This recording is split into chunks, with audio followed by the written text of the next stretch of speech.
Have an incorrect name showing up on your Experian credit report? Don't worry, it's a common issue and easy to fix with the right steps.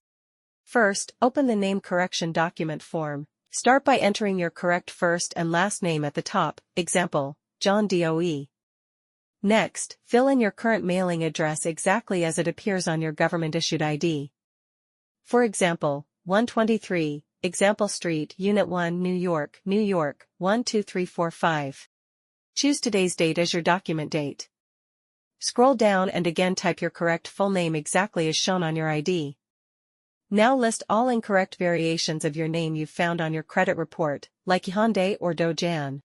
Under the closing respectfully, enter your correct full name again. Attach a clear copy of your driver's license or other valid ID to support your claim. Review all your details carefully.